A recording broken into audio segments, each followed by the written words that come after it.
Welcome to a week 8 of the gambling show. I'm here with Yanni. How's it going, man? What's up, dude? We'll get into it in a little bit here, but we might have had a bit of a change in our rankings. So let's get into it. We'll do the week 7 recap first. I'll start. I had a 3-2 week, and what I was talking about is that I have now gotten $408.03 into the green, which has surpassed old Yanni boy. So I can claim I am winning in something now. Yanni still has a better record, total record on the year. He still has a better head-to-head record. So he's winning in basically every single other measurable there is. But I have an $11 lead as of week 7, and I'm just gonna hold on to that as partial success. But let's get into the picks here. The Lions money line was the first one. That was a consensus pick of mine and Yanni's. I just took the Lions outright to win the game. Yanni took the Lions with the 1.5. This one, it was actually closer than I thought. I think that a lot of people are valuing the Vikings very highly as a football team. So when I saw the Lions as dogs here, I was like, okay, I'm just going to bet that money line. That game was close where Aaron Jones was a surprise active and broke off a big run, a 30-yard run, like to kick off the game. So the Lions were on the back foot. They ended up coming all the way back. They were actually down like 2 points, I believe, or it was something like that. It was something where it was a last-second field goal, and No, 1 point. Yanni had already. It was 1 point. That's right. So Yanni had already locked in his W because he had just taken the spread, right? And I was nervous about that kick because if the Lions missed it, then I lost my bet. But Yanni would have still covered. Jake Bates made the last second field goal. Lions win as they should have. Easy money there, boys. Then the Eagles -3. This one, fantastic pick for me. I'm really happy I picked this one. It was just a drubbing. The Eagles and the Giants are just different tiers of football team. I get that it was the hot topic to take a shit on Nick Sirianni over the first couple weeks. He was acting a little weird, but listen, boys, those media narratives are not actually your football team. It's just a media narrative. This Eagles team went out and spanked the Giants. They put up 28 on them, which is still not a lot, but by Giants defense standards, it was a lot. Saquon Barkley rushed for 175 yards and a tud. You know, there was never really a doubt on that one. It was a good number, good process on my end. Next one was the 49ers -1.5. This one hurts me. This one hurts me very, very deeply because not only was it a loss, not only did they not cover, it was not close and really kind of torpedoed the 49ers season. Brandon Ayuk picked up an ACL, but even before that, right, like the Niners just looked off. Brock Purdy had potentially the worst game of his career, 3 picks, no touchdowns. The Niners defense actually showed up to play. They picked off Mahomes twice. They were able to limit the offense, at least to some capacity, until kind of it snowballed at the end a little bit. But here's the deal, man. This 49ers team, I think that the difference was so stark on Sunday. The Chiefs were just about as banged up as the 49ers coming into this game, but they have Patrick Mahomes. And for whatever reason, whether or not it's Kyle Shanahan, whether or not it's the Andy Reid thing, that Chiefs team is championship pedigree and they're adaptable to their situation. The 49ers this year have not been adaptable to their situation. They got ran off the field. As the most positive Niners fan in the world, we're in trouble, boys. I said not to panic last week. You can start panicking a little bit. 49ers, we need the one this week. We need to beat the Cowboys this week. I'll save the Jets for Yanni because that was another consensus of ours that missed. And then the Ravens -3.5. This one, I believe the score was closer than the actual game was. The Ravens did that thing they always do, where they go up big and just start allowing a bunch of points in garbage time to teams and allow them to throw the ball on them. This one, it got off to an interesting start, right? The Bucks went up 7-0. I believe at the beginning of the game they drove the ball right down the field on the opening possession. I believe they scored on their opening possession 4 weeks in a row now. So they all got off to a hot start. Yanni even said is like after the game, right, or after Mike Evans had pulled his hamstring, and the Ravens started pulling away. I was like, oh, there's never a doubt in that one. On that one, they never had a chance. And Yanni goes, well, dude, I think that the Bucks probably they had a chance to win that game. I don't know. It's it's tough to say whether or not injuries happen or don't happen, right? But it ended up coming home. 3.5 in my mind was too short of a number. This Ravens offense is just a juggernaut. They're completely rolling right now. I don't. It would take a very special unit, I think, to stop them. I think they're top one or two in the AFC right now as it stands. But yeah, with another 3-2 week, I did not get better last week, but I still was over 500. My season record is up to 19-16. Like I had mentioned before, I am $408.03 in the green. As of week 3, I was minus $640. So we've had a 10 unit swing here over the past month. I want to keep that momentum up. I want to keep continuing to make good picks and keep keep in the green. Keep it going. Yeah, 10.5 units swing, dude. Got to be precise. It's a wild turnaround. Okay, for my games, I never really have a lot to say on the recaps because what we all saw what happened, right? But so I would say this for the Texans, I think I got quite lucky, to be very honest with you. Having a plus 2.5 cover is kind of dumb luck, I think. Very rarely do you see a 2 or 1 point game determine it, but they had a weird series of going for it on 2, whatever. I hit it. Uh, the Jordan Love, I guess there's some debate, right? Is it the Jordan Love skill? Is it the Jordan Love luck? You'll hear a little bit of that later today. Whatever it is, that Jordan Love thing that he seems to keep winning these close games, and when he makes some crazy decisions, came through again with that pass that skimmed through the safety's hand. We'll see. But I did get, I again think I got a little lucky there with that. Happy I made the pick. Happy it covered. Falcons -3. This is one where I kind of need to let go of my pre-existing biases coming into the season. I really felt like coming into this year, and I felt the same last year about the Falcons. I thought this defense is really good, dude. On paper, this is a really good team with a really good defensive head coach, right? In terms of the X's and O's and the Jimmies and Joes, right? With the players and the coaching. I don't know what is not clicking for the Falcons. It's like 1 week it's their offense is going and their defense isn't. 1 week their defense keeps them in the game and then the offense blows it. Whatever it is, maybe it's the fresh head coach and the kind of not set culture there. Maybe it's that they have some older vets that have gotten paid a lot and they're sort of checked out, just enjoying their big paychecks at the end of their career. I don't know what it is. I need to evaluate how much I value the Falcons though moving forward. I thought they would beat the Seahawks. I actually felt totally comfortable about that. It wasn't close. It wasn't a good game, and I'll be factoring that in going forward. Lions, Ted covered. Bengals -5.5 over their division rivals. Look, this one is one of those weird. Ted called it out a few weeks ago. I think he's exactly right, and you'll see that we're both kind of making a bet on this week. I think the Bengals play to whatever level of competition they're playing, but the fact is that like they've played a couple good games, but they've played some really bad games against really bad teams. Getting scoring 17 points against the New York Giants, scoring 17 points against Cleveland.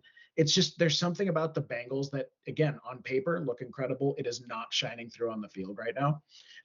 Even factoring that in, I felt good about this bet, but I was pretty surprised, man. We were a field goal away from this thing not coming home. I was not expecting that game from them. It was weird.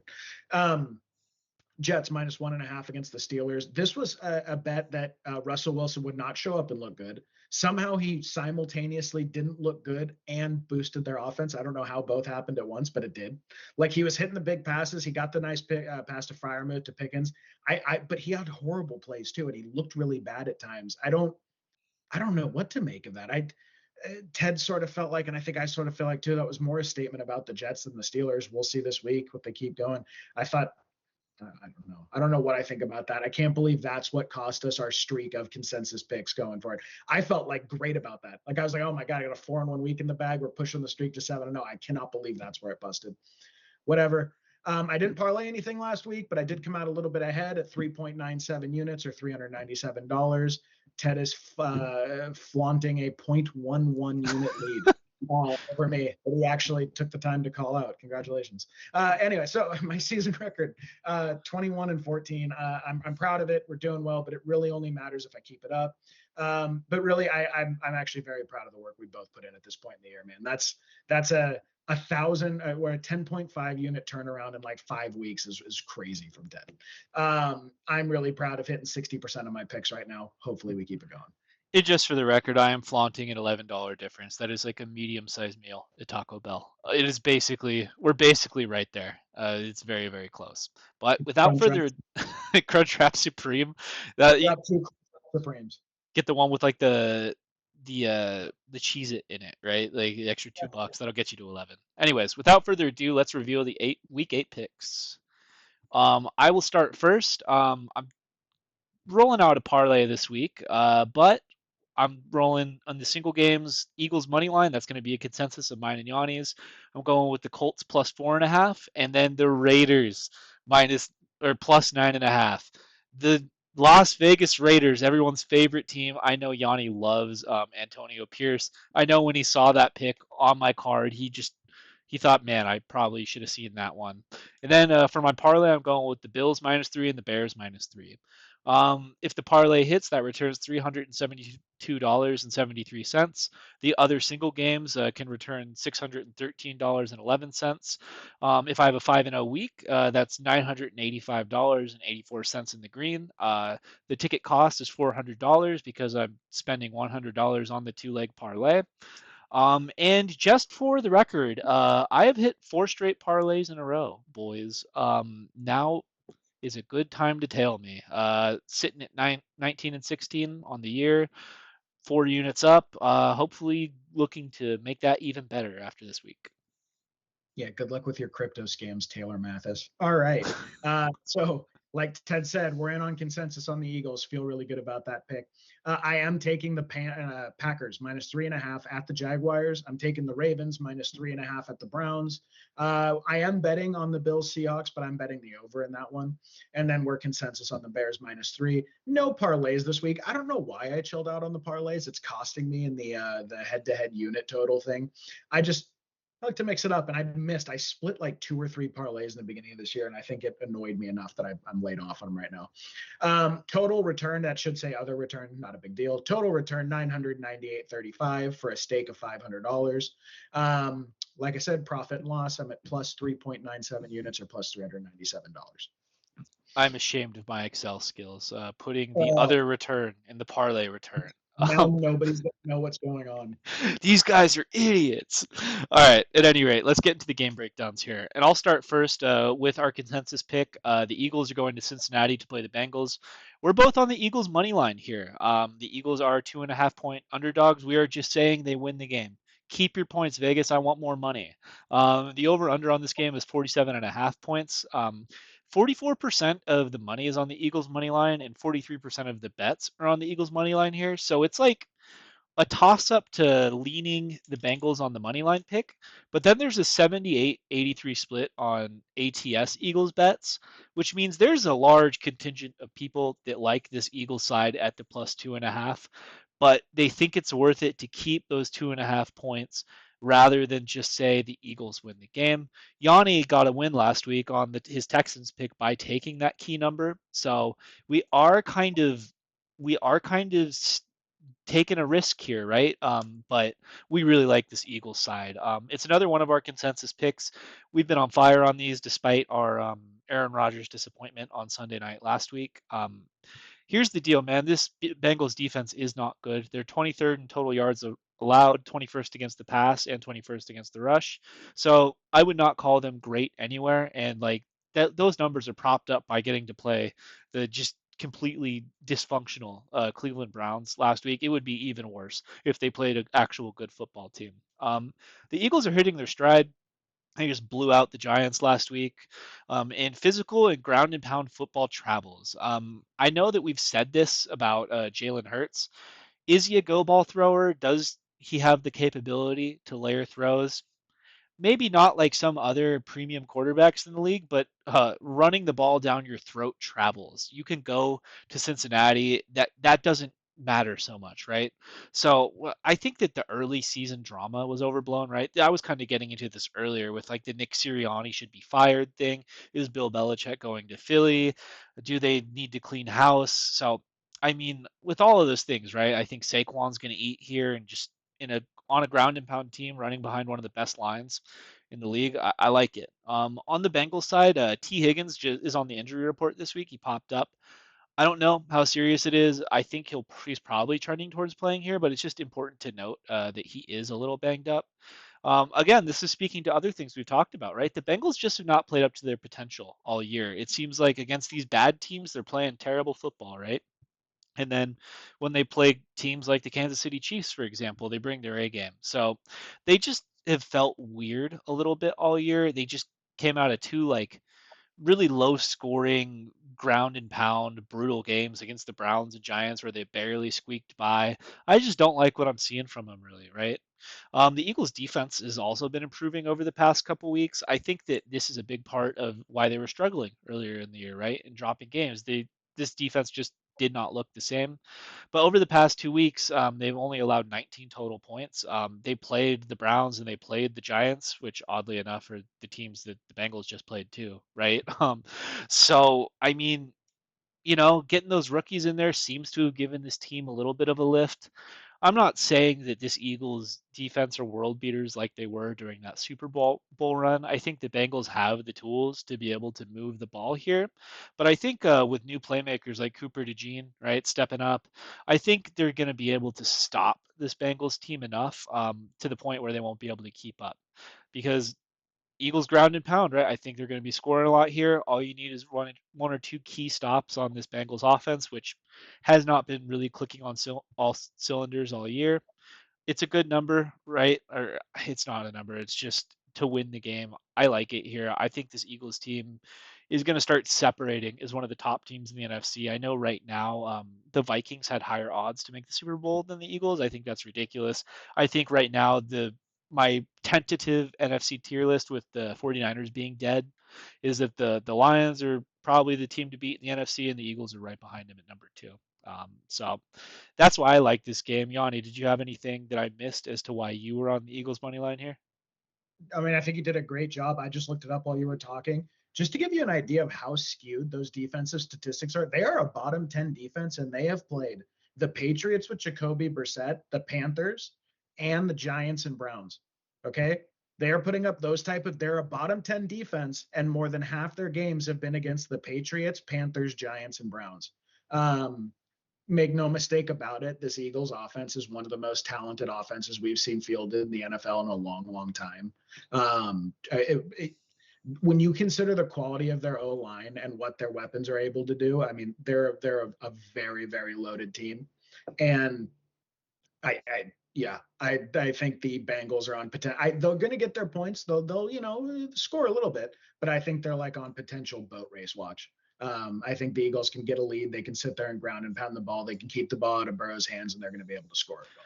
Yeah, to me, this -2.5 Bengals line is like indicative of if the Eagles are missing AJ Brown, right? Like AJ Brown and Devontae Smith make such a huge difference for this team and what they want to do.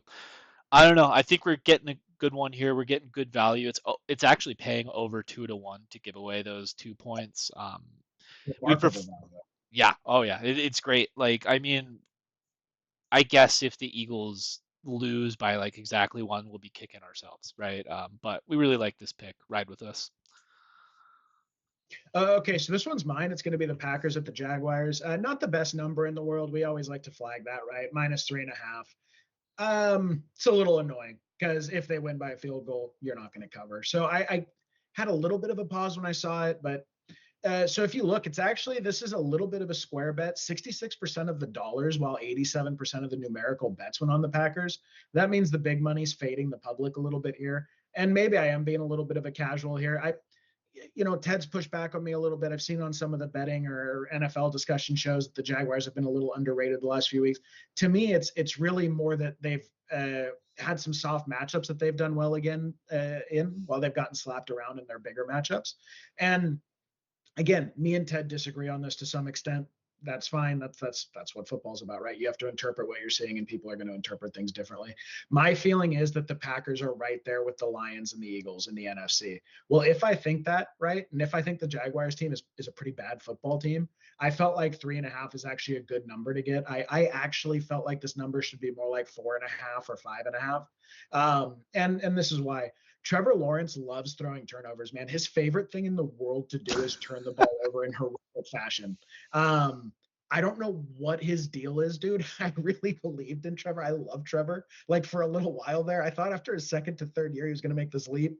Last year, I thought they might make a championship run with the team. And Trevor hates his franchise, and he might hate football with his stupid interview about, no, I don't really think about football when I don't have to. Well, it shows. It shows. And I think it shows here this week. So when you have a turnover prone Trevor Lawrence, who really right now functionally has one receiver that's doing what he's supposed to be doing, Brian Thomas Jr. is fantastic. Ingram's pretty good. Everyone else is kind of disappointing on that offense. We'll see if Bigsby can really get it going. ETN's been a disappointment. Bigsby has kind of his breakout game last week. We'll see if they keep it going. The Packers do have a soft rush defense, right? But in general, here's my bet. Look at the defensive matchups that each quarterback has. Jordan Love is facing the 31st ranked passing defense, and Trevor Lawrence is facing the defense that leads the league in turnovers with the number one and two rated safety. Plus, Jair Alexander is going to get the Brian Thomas Jr. matchup. Okay, the Jaguars have only looked good on offense against the Pats and the Colts. We are talking about bottom feeder units. They will, sure, they'll slap around teams that nearly every team in the NFL will slap around offensively. That tells me nothing about them as a team, nothing about their quality as a team. And what happens if the Packers get a 10-point lead? You're going to have Trevor Lawrence. They're not going to be able to lean on Bigsby. Trevor Lawrence is going to start trying to push the ball downfield with their only decent downfield threat or their middle of the field threat that's going to draw one of the two highest rated safeties in football to cover him. In so many ways, I think this game goes off the rails for the Jaguars, and I think it goes off the rails pretty early. I think Doug Peterson is an inch away from being fired. To me, he's up there with one of the two or three most likely head coaches to get canned next, and I wouldn't be surprised if this is what pushes him over the edge. I think Josh Jacobs has really looked good the last few weeks. I think the Packers are showing this like beautiful diversity in their passing core where like someone is popping every week. And we saw it's not just Jaden Reed. If it's not Jaden Reed last week, all of a sudden it's Dobbs catching a touchdown or two, or Wicks is getting his in there. Watson's had a couple good games this year. It's just I think they're a really diverse, a really well-balanced team that even though they do have their flaws, you can run the ball on them.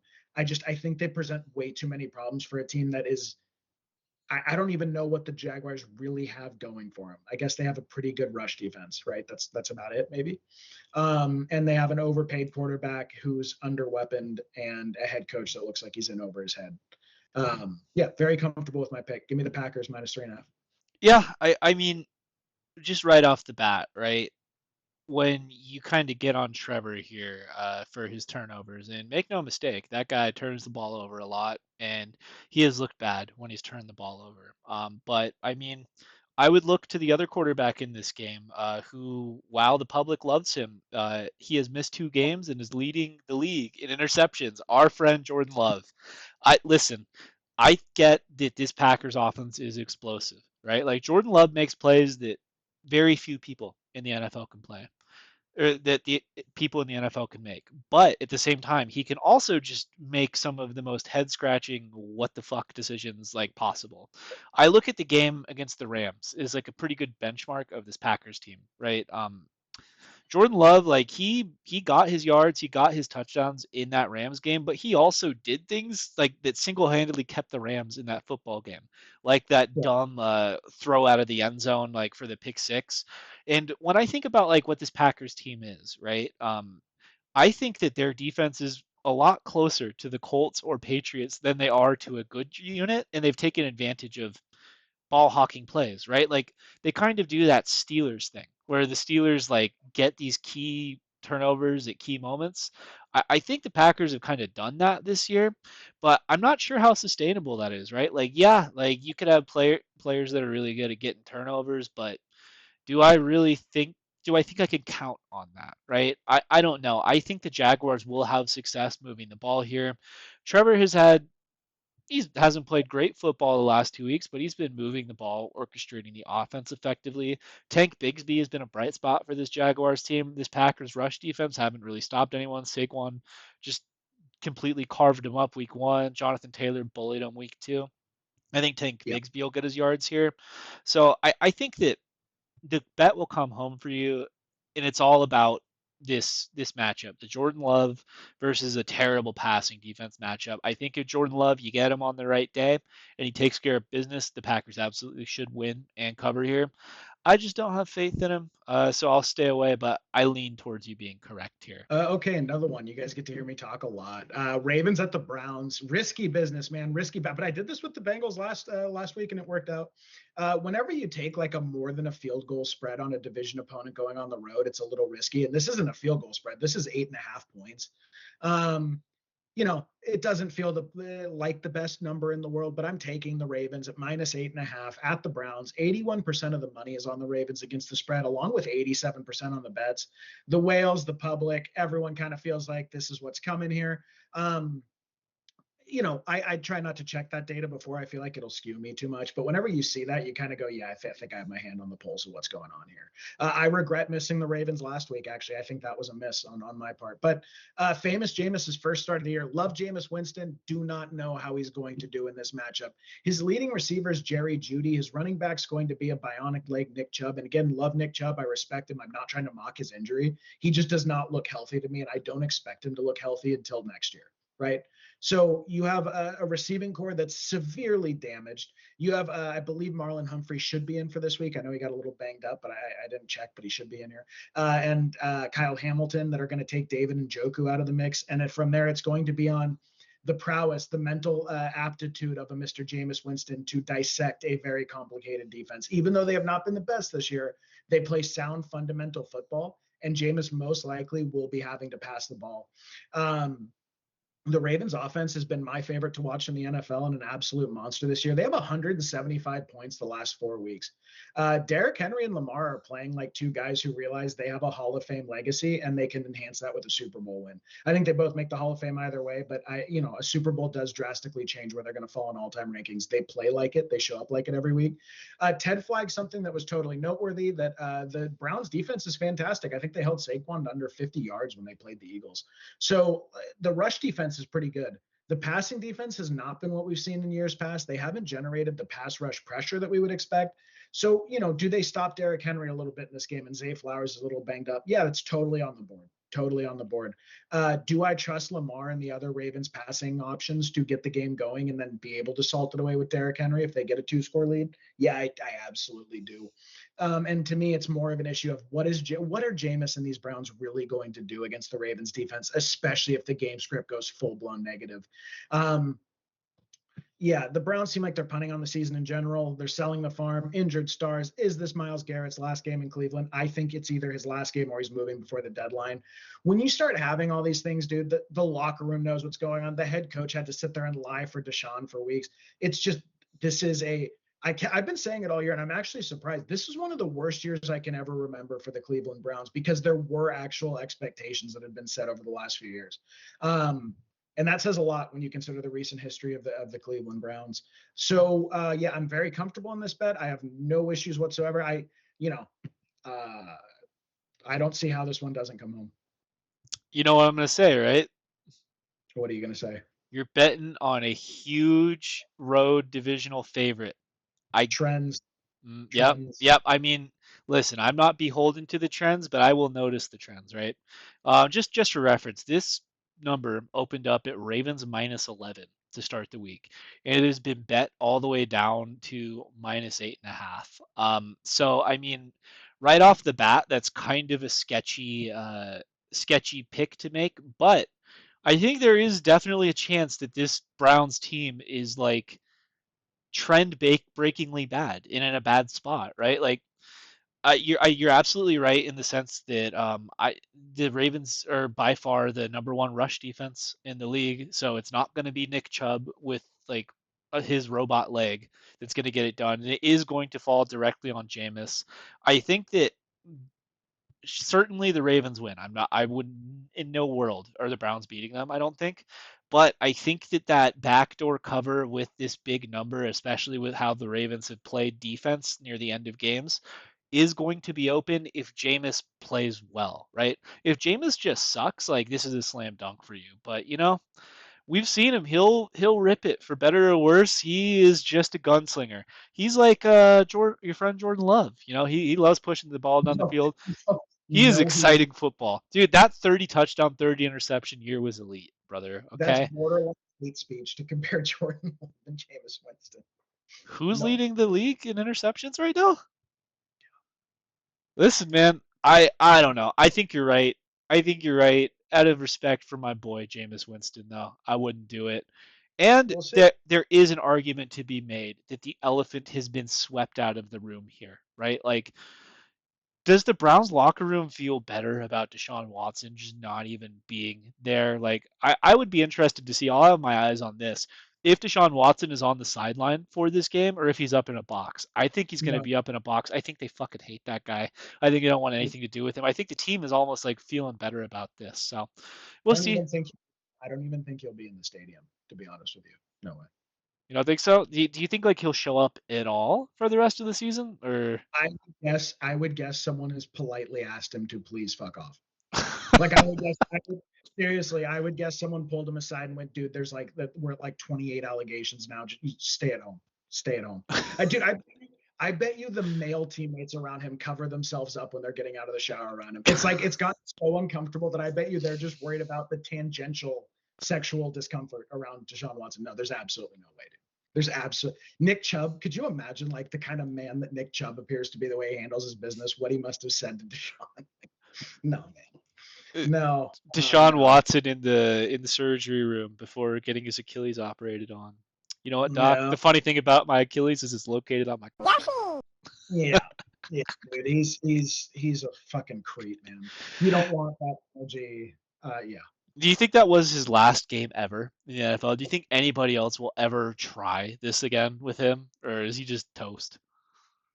I mean, I don't know how his contract works, if he's designated unable to play due to injury, or if the Browns bring him back next year. To me, it would just determine, it would be about how many millions would they skew one way or the other if they were to. I mean, I guess it's fully guaranteed, right? So he's getting all that money no matter what. Mm-hmm. Then I would guess they cut him. All right. Yeah. Let's move on here. We'll just be talking about Tug all day. Next is the Colts and the Texans. Big underdog week for your boy. I'm taking the Colts plus 4.5. The over under on this game is 45.5 points. Yanni can attest to this. When I saw the betting splits here, I laughed. I thought it was so funny. 16% of the money is on the Colts against the spread, and 19% of bets are on the Colts against the spread. So I'm fading the public here. It's like the other side of what Yanni said, right? Like I don't look at these either before I put them in, and sometimes it feels bad when you see that you are just like alone on an island making your pick. But you know what? I feel comfortable doing it, right? Listen, first things first. I believe that the Anthony Richardson propaganda has gotten out of control here.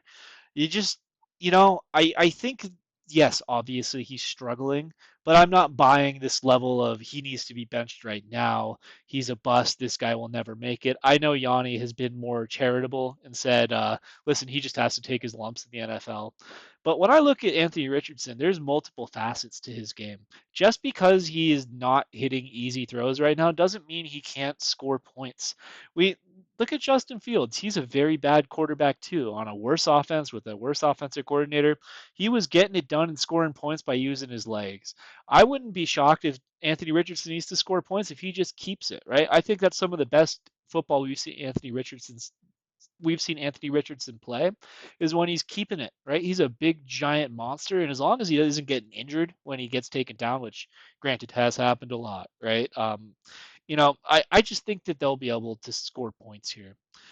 Just Jonathan Taylor, it's going to be his first week back from a high ankle. He's like, make no mistake, with Anthony Richardson playing the way he has been, he's going to be the centerpiece of this offensive game plan here with Shane Steichen. I know I say this all the time. I'm sure regular viewers of the show are sick of me talking about Shane Steichen, but dude's an absolute baller. I love this coach. I love his offensive scheming.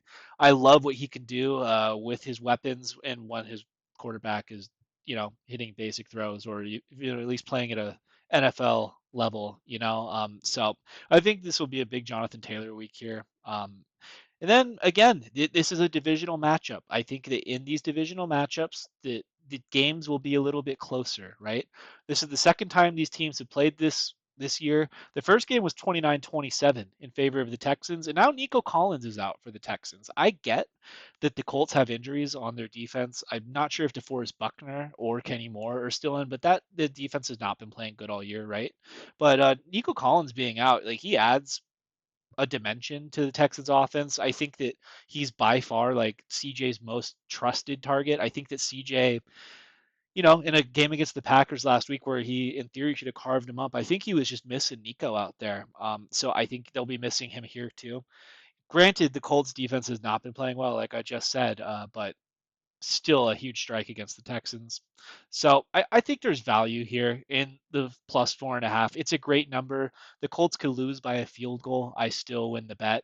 I think the Texans, everybody loves CJ Stroud. There's plenty of reason to love that guy, right? But I think that because this team and this quarterback are so well liked, right? I think it's a public bet. I think people look at the Colts, they say, oh, well, Anthony Richardson sucks. Their defense sucks. I'm just going to take the easy pick here with the minus 4.5. There's a lot of wiggle room here for a backdoor cover. There's a lot of wiggle room just to, lose the game, but keep it within that 4.5. So for all of those reasons, I'm taking the Colts. What do you think, Yanni? So I almost picked the Texans in this game, but here was my thinking for not picking them, which I think may bolster your position. It was a 2 point spread. They covered the spread last time with Nico Collins in and no Josh Downs. Josh Downs is a very good football player. So I mean, how much does that really matter? I think it matters a little bit.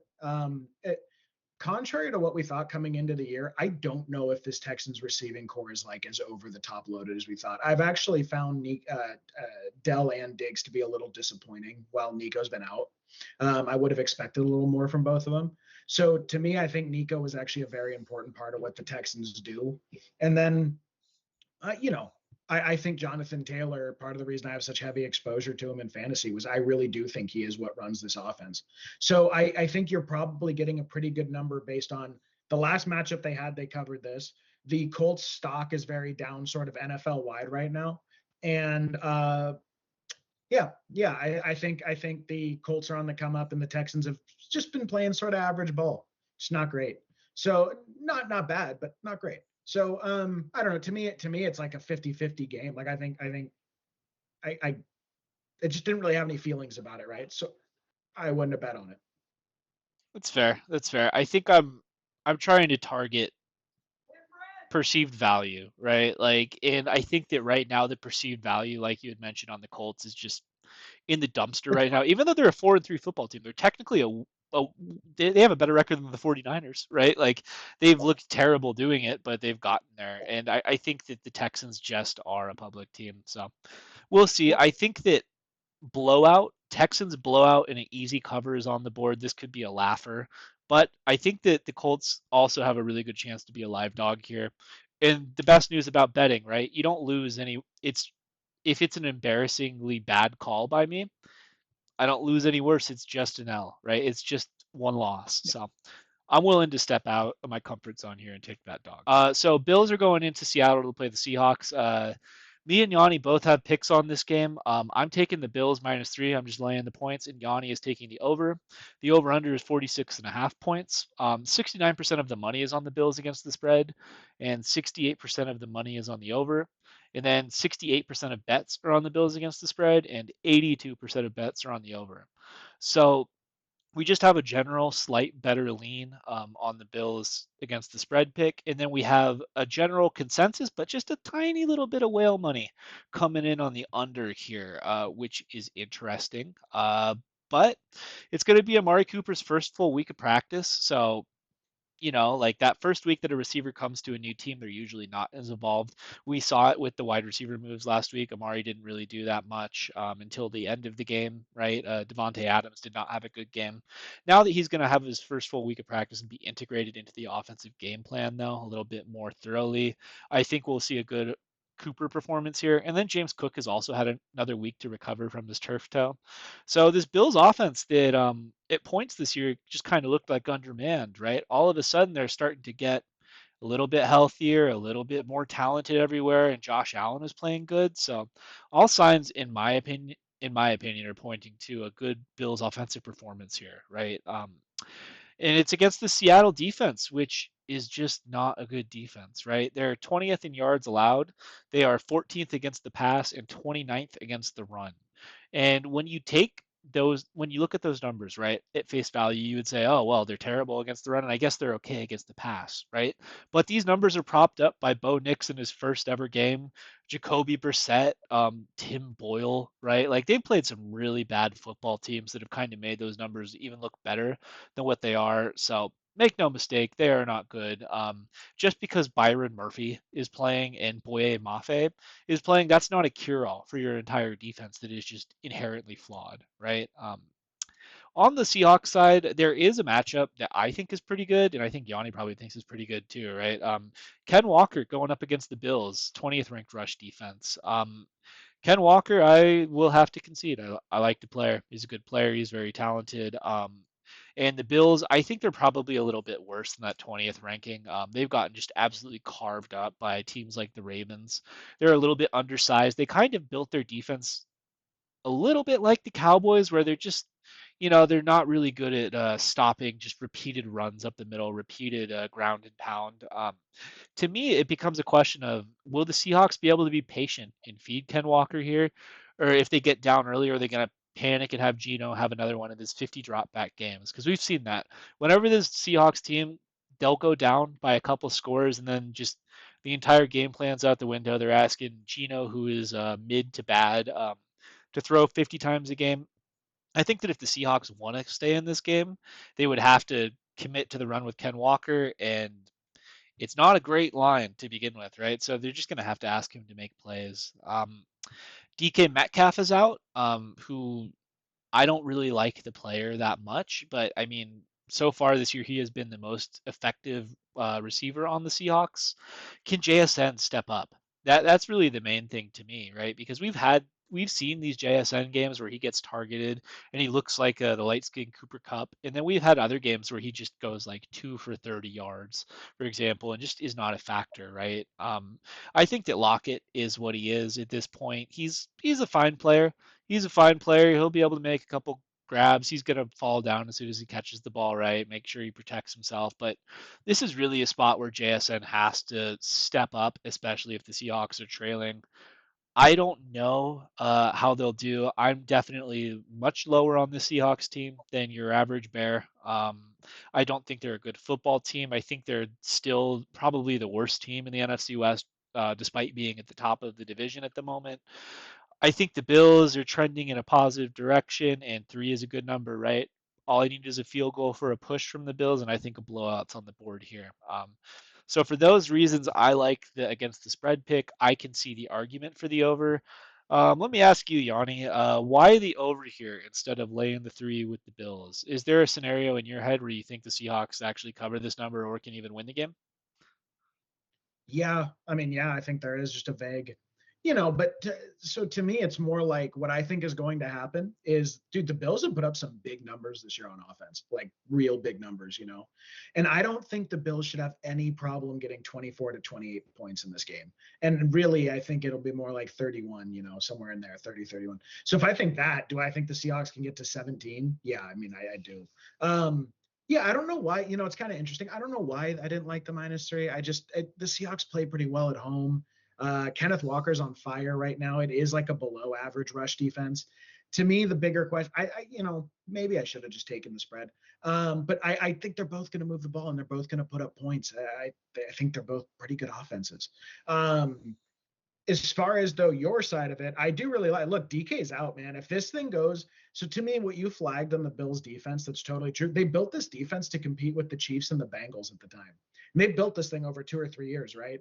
It was built for the Chiefs and the Bengals. The Ravens were kind of a non-factor in December or in January, and they didn't have Derrick Henry. Maybe this year it's going to really come back to bite them. It did when they played, right? So yeah, they're built for that. Well, so what happens if they get a 10 or 12 point leader and you're asking Gino to throw 50 times a game? I think the Bills are pretty easily going to cover the 3. Maybe I should have taken a longer, harder look at the -3 instead of the over, but I think they're both going to hit here. I will say, I have noticed ever since the Ravens game that the Bills have, even in wins, not looked like they're playing up to their potential, right? Like that Jets game, I think when I first saw that Jets game, I thought it was because the Jets were improving as a football team. I'm out on that. I think the Jets are now like a bad football team, which makes me Yeah. question that one a little bit more, right? The Bills, midway through the third quarter against the Titans, were actually behind. They were losing the football game for a good part of that afternoon before the Avalanche started and they started laying on points. So I can see an argument why maybe you don't like the Bills. But I think that they're on the come up here. I think that this is a Josh Allen, James Cook football team, and I think they're going to beat the shit out of these Seahawks. So I guess what I would say is I just see two ways for the over to come home. And the two ways that I see it coming home are the Bills blow out the Seahawks or the Seahawks keep it competitive and it racks up points. You know what I mean? Like I think either mhm. one of those is totally possible. So if I see that and I do wonder a little bit about the Bills, just a little bit, but I also Amari Cooper is, in my opinion, one of the most underrated receivers in football. And specifically, how his game is going to mesh with Josh Allen's, I think, is really special. And then on top of that, James Cook, Josh Allen, and Ray Davis, dude, that is a vicious rushing attack. That is like as punishing and aggressive of a rushing attack as there is in the NFL between a 1 and 2 back and the quarterback. So I think yards and points are going to be very easy to come by in this game, even if the Seahawks don't have DK. I think Lockett and JSN can cover the slack. They have that good. They have some good depth receivers, and I think Walker will have a really big game this week. So All right, on to the next one. okay, Bears at Skins. This is a free Tendies fantasy consensus, second one of the week. We're taking the Bears -3. Only 39% of the money on the Bears against the spread and 39% of the bets. I was actually kind of surprised when we saw this. So all I can think of is there is not definity on whether or not Jaden Daniels is going to be going or not. More to come on that in a second. But B, I guess just the Redskins are hot right now. The fan base is really excited. I'm just surprised, and I guess the Bears traditionally, right? They're not the best team in the world. Uh, Look, here's what it is, right? First of all, does Jaden Daniels play? We're betting that he does not, and it's Marcus Mariota. If so, this number should have been more like 4.5 or 5.5, right? And Marcus Mariota, to me, the difference between Jaden Daniels and Marcus Mariota is like minus, a 2.5 point swing. Um, I outsource these things, man. I am not a doctor. I like to pretend I'm one. I did 300 hours of sports med internship, right? So I'm interested in the injury side of sports. I outsource that to people who know better than me. Dr. David Chow, former Chargers athletic trainer. He's really, really good with timelines. He's incredible with like up to the minute. If you guys want to know what happened up to the minute, he does halftime reports on Twitter all the time on his Twitter. That's the dude who I generally rely on when he says, here's the timetable, here's what we're looking at. He put out an article, 5 reasons we're not going to see Jaden Daniels on Sunday. I'm just going to trust his expertise on this. He knows better than I do. So I picked this expecting fully that Jaden Daniels missed. The Bears are coming off a bye. Post bye, we see rookie integration and kind of a fasting down of what these rookies want to do. I expect Odunze to be more involved in the offense going forward, and I expect Caleb Williams' trajectory to continue looking better, right? Here's what we're really talking about, though. To me, this is the biggest thing. Defense does ultimately really matter in games where two teams are close. If one team's defense is dog shit and the other team's defense is very good, then if you think the two offenses are fairly close, which I actually think the Bears and the Skins offenses are pretty close, yeah, here's how it breaks down. The Redskins defense is horrible. They were not able to hold the Ravens, Bengals, or Bucks under 30. Chicago should light up the scoreboard. That is their defense playing with Jaden Daniels having that 2 or 3 game streak where he didn't even punt the ball. He keeps their team really efficient. He keeps them on schedule. He keeps them with a high time of possession on the offensive side of the ball. So that has been everything going as well as it possibly could for this defense. And they've still had like 3 or 4 awful games this year. Okay. If he's not in there and it's Marcus Mariota that has to sustain drives and he's going to have to pass on third downs at some point, here's who he's going against. Fifth in yards allowed for the Bears, seventh against the pass, 11th against the rush. I don't know why they are not getting the national credit they deserve. This Bears defense is awesome. This Bears defense is aggressive. They're particularly aggressive against the pass, which I understand that the Skins are going to want to be really rush heavy. They're 11th against the rush. And if this game script breaks the way that we believe it's going to, Caleb comes out, throws a touchdown or two, then Swift starts going, it's over, man. The Caleb Williams has been so efficient and so awesome in so many ways these last few weeks. I don't see any way. I really don't see how the Skins will keep this competitive without Jaden Daniels. And I think we'll get a good idea of just how valuable Jaden's been to the team this year. I know they sort of got in there and duked it out last week after he left. The running backs were running the ball. Terry had a really good game. I don't think you can rely on that moving forward. And I don't think it's going to be I don't think it's going to be good for the Skins. Very comfortable with this bet. I thought about parlaying it, just decided to ride it out. I'm surprised to see the whales in the public leaning the way they are.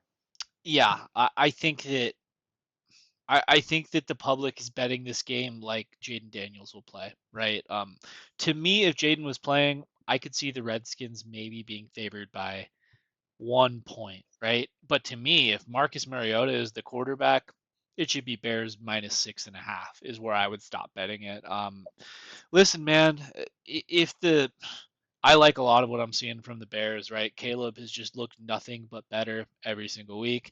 This Redskins defense, while they have had some good defensive performances, it wasn't against the top tier opponents, right? I'm not buying this Redskins' team is a good defense. And Marcus Mariota, man, it's tough. It's tough out there, especially against this defense. I saw what the Bears did to my favorite Andy Dalton.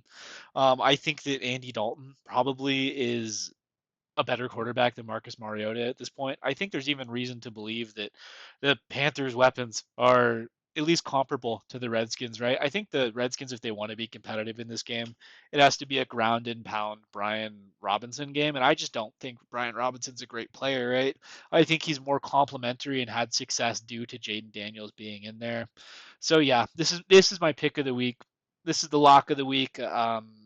Take advantage of it while you can. And I will be sad if I see Jaden Daniels out there, even though I feel like we're getting robbed, right, of the number one versus number two matchup here.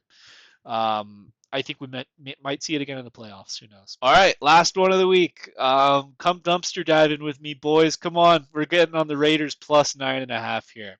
The over/under on this game is 41.5 points. So Vegas does not think there is going to be very many points, but they think the Raiders get boat raced here. 43% of the money is on the Raiders against the spread, and 17% of bets are on the Raiders against the spread. So nobody is really picking this, but if they are picking it, they're sharps and they're putting a lot of money on it. So, like I said, don't be afraid to dumpster dive with me, boys. This is a trend. This is my biggest trends bet of the year. I'm not usually the trends bet guy, but you know what? I think this is the week that you can look at them and take something from it, right? So let's start here, right? The Raiders are the last team to beat this Chiefs team in the regular season. It was the Christmas game where Kelsey went to the podium afterwards and said Christmas was ruined. From that point, the Chiefs went on. They won out. They won through the playoffs. They won the Super Bowl, and now they started the year 7-0, right? So the Raiders are the last team to take this Chiefs juggernaut down. That's a good trend, right? The Chiefs are banged up. How long can Kareem Hunt carry the load here, right? He's still 3 weeks off the street. Mahomes hasn't played well by the numbers, only 6 touchdowns, 8 interceptions. I get I get Mahomes is a great player. I'm not saying that he's not a great player. I'm just saying that he hasn't been as like prolific of a passer as he usually is. I think that's a good thing for this Raiders pick, right? Mahomes and the Chiefs in general, they usually struggle to cover these huge numbers, and on top of that, I'm betting a huge home divisional underdog. All of these things are great trends. So I'm looking at like basically every trend you can look at, right, is lining up. And to me, like, listen, it takes some stones to bet on this Raiders team and what Antonio Pierce has been rolling out there and what they've been rolling out there just in general, right? The vibes are atrocious. The vibes are terrible. But sometimes, sometimes you can look at history and it might paint a picture for you. Devontae is out of town, and I don't know if that's a good or bad thing for the team. I think it's probably not a good thing, but at least that particular piece of drama is out the door. The best quarterback on the roster, Gardner Minshew, is the only one left healthy at the position. So Antonio Pierce has to play him, and he cannot fuck this up. I think that his handling of the Gardner Minshew, Aiden O'Connell thing was terrible, constantly yo-yoing them back and forth and back and forth. Gardner had a couple good games. He led the Raiders to a comeback. This Raiders team beat the Ravens, right? Like these are the only two teams in the league that have beat the Ravens. And Gardner Minshew had a good start to the year, but then like I think the Panthers stole their soul, man. Like as soon as that Panthers game happened, like Antonio Pierce started pulling his quarterback. When you're like pulling your quarterback and talking shit about him, right? Like it's not good for their confidence. I'm sure the vibes are atrocious. But now, since AOC has a fractured thumb, he has no choice. Antonio Pierce cannot possibly fuck this up unless he wants to throw Desmond Ritter out there, who just signed to the Raiders practice squad like last week. I don't think that even Antonio Pierce would hate Gardner Minshew enough to try and throw Ritter out there. So the other thing that I think is important, right, is this is the Raiders Super Bowl. I think that this Raiders team probably takes pride in the fact they're the last team to beat this Kansas City roster. The last people to beat the Super Bowl champion, defending champion Kansas City Chiefs. Antonio Pierce, he's not a smart man. He is not an NFL football coach. He has done horrible things in terms of his overall management and CEO type leadership of a team. But I think that he's a good hype man. I think that's the reason he got the job is that when he took over for I believe it was Josh McDaniels, right? When he got fired, I think he hyped the guys up. I think that in a game like this where everyone in that locker room is going to want this one, right? That might be a good time for Antonio Pierce to actually get through to his team. The Raiders aren't going anywhere this year. Make no mistake. They've already fucked it up too much. They can't possibly do anything. Their season is like this one singular point against the Chiefs. So I think that they're really going to come out here and play them hard. 9.5 points, it's just a massive number. There's plenty of room for backdoor covers, right? There's plenty of room for the Raiders to lose but still cover. And I don't think the Chiefs are going to have the urgency to pour it on, right? I think this Chiefs team, they're seasoned enough, though. They'd be happy to get out of here with a win if they go up 10 points, for example, right? I think they know this Raiders team is not going to have the firepower to keep up with us. Let's just run the ball, milk some clock. I don't think Mahomes is going to be forced to push the ball down the field. And I think that backdoor last second Raiders field goal to get within 9.5 is totally on the board here. So for all those reasons, all of the trends, all of my personal beliefs, I definitely am bringing some of my preseason priors about Gardner Minshew into this one. But give me the Raiders, baby, plus 9.5. Yanni, what do you think of this? Uh, Try to do like a little compliment sandwich here. Okay. Things I like. Things I like. I think you made a good call saying that really, I would guess you see 25 touches for Kareem Hunt this game.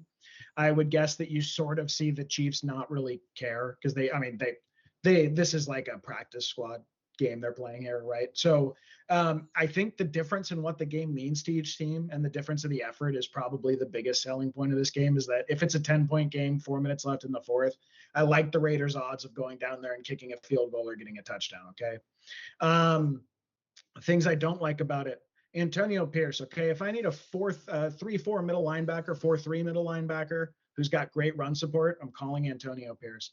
If I need a bouncer at a nightclub, I'm calling Antonio Pierce. If I need bricks moved in large quantities from one side of my yard to the other, I'm calling Antonio Pierce. If I need someone to take what is the equivalent of a CEO caliber job for multi-million dollars a year and run an organization that is worth billions, I do not need Antonio Pierce. I'm not calling Antonio Pierce. Nobody should be calling Antonio Pierce, and the Raiders called Antonio Pierce. And normally, when these things happen, like a Jim Tom Sula level hire, right? You know what you say to yourself is at least a poor guy who's worked his whole life making 150, 250, 350 grand a year, got a multi-million dollar contract. His family set for life. All it did was screw over a billionaire. There's like a happy aspect to it. Antonio Pierce was already a multimillionaire. He just scammed. He scammed a dope in the owner of the Raiders. And then the other thing that I don't like is it's not going to be a home game for the Raiders. It's not at all. The Kansas City Chiefs are the most energized fan base in the sport. Vegas does not really get to play home games because so many people are willing to take a vacation there and catch a football game. I think you're going to have Chiefs fans from the West Coast making their way out there, and I think you're going to have Chiefs fans from Chief Kingdom coming out there. I would expect it to be like 70-30 Chiefs fans. I think it's going to be loud. I think the Raiders are going to use a silent snap count. And yeah, man, I don't know why you picked this game. I think you're just contrarian, and you're whatever. You're bucking you're bucking NFL sentiment here, and I do. I mean, I like that, right? That's mischievous or whatever. I hope it works out for you. dude. I would not want to be watching this one, and then it's gonna force you to have to tune into this mess of a game. Dude, Um, the Mahomes like big favorite well, though, right? That's such a good like that is the chalkiest chalk thing, really. before you get just real quick, one of the positives you mentioned is that Hall of Famer Devonte Adams is no longer there causing emotional distress. That's one of the best things about the Raiders right now that you can tell them. Is thank God they got rid of the Hall of Famer consummate professional that hated them so much the team wasn't cohesive. Dude, oh man, he refused to take the field for 3 weeks.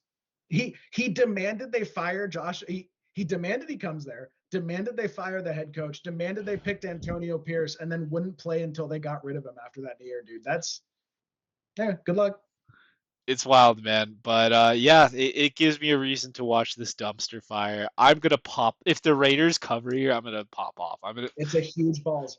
You have two of them, dude. You have two of them this week. If the Colts cover and the Raiders cover, that is brave Teddy boy putting them on the table and coming through. I did I hope this. I I I did hope this they for Chad and Simon, man. I today I listen. I got a little bit of a lead in the money. All of a sudden, I was over 500, and I said, "You know what? We can get loose with these picks this week, brother. I'm doing it." think that's what happened. I think that's actually what happened. Um, good luck. All right, that's gonna do it for us. If you made it through the whole video, thank you. Please like, subscribe, hit the bell. It helps the channel out. Question of the day for the fans. What do you think the not Oakland, what do you think the Las Vegas Raiders record will be this season? I'm gonna go with 4-13. Okay, just a quick secondary question because I want to know what is the smallest level business you would make Antonio Pierce the CEO of? Right now he is the CEO of a $6 billion company. Okay, of the Oakland Raiders. What is the smallest business? I would maybe trust him to run a local drive-through coffee stand, like like Dutch Bros, where you drive through and like maybe he's managing a $300,000 a year, $400,000 a year revenue business. I wouldn't trust him to run a McDonald's. I wouldn't trust him to run a Walmart. So, yeah, I'd like to know what's the smallest business you would give Antonio Pierce the CEO job in? I think he's a little bit too mean to run a Dutch Bros. Their whole thing is being nice, right? But I could see him being like a Costco Used manager, salesman, the tight like a ass used Costco manager who wears that tie and like comes in and yells at the employees for being 5 minutes late. Uh, man. Even we're talking about a manager here. We're talking about the guy. This is his store that he's in charge of. I do Costco. I think is too much. Maybe a used car salesman. Maybe. All right, boys. We're gonna hit it, and we'll catch you next week for the free agent episode. Thanks, guys. Fuck Taylor Mathis.